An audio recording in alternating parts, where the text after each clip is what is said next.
আসসালামু আলাইকুম ওয়া রাহমাতুল্লাহি ওয়া বারাকাতুহু। সম্মানিত দেশবাসী, বিশেষ করে আজকে যে আমরা দেখতে পাচ্ছি যে ব্রেস্ট ক্যান্সারটা অতিরিক্ত বেড়ে গেছে।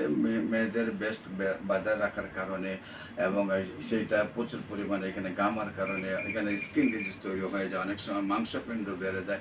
তারপর আস্তে আস্তে সেটা টিউমারে রূপান্তরিত হয়, সেখানে একসময় ক্যান্সার হয়ে যায়। আজকে 90% মহিলাদেরই দেখা যাচ্ছে যে ব্রেস্ট ক্যান্সারে ভুগছেন।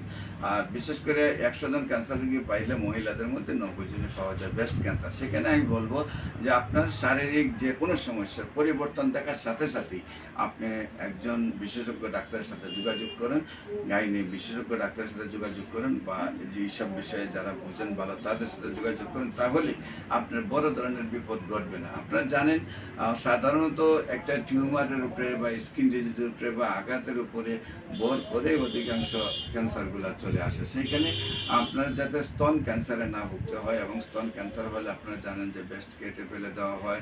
অনেক সময় দেখা যায় যে কেটে দেওয়ার পরেও আবার টিউমার হয়, আবার কাটতে হয়। সেখানে আমরা বলবো আপনি ব্রেস্ট ক্যান্সার থেকে স্থায়ীভাবে, ব্রেস্ট ক্যান্সার হয়ে গেলে আপনারা স্থায়ীভাবে সমাধান পাওয়ার জন্য আপনারা বিশেষ করে গণস্বাস্থ্য হোমিওতে আসুন এবং স্ক্রিনে দেওয়া নম্বরে যোগাযোগ করুন। আপনারা বিশেষ করে আমি রোগী দেখি 14 পুরানা পল্টন তারুসালা মার্কেট রিফ্রেশ হয়, শনি রবি সোম, এবং মঙ্গল বুধ বৃহস্পতি হবিগঞ্জ শ্মশানঘাট সকাল 10টা থেকে বিকাল 5টার মতো রুগী দেখি।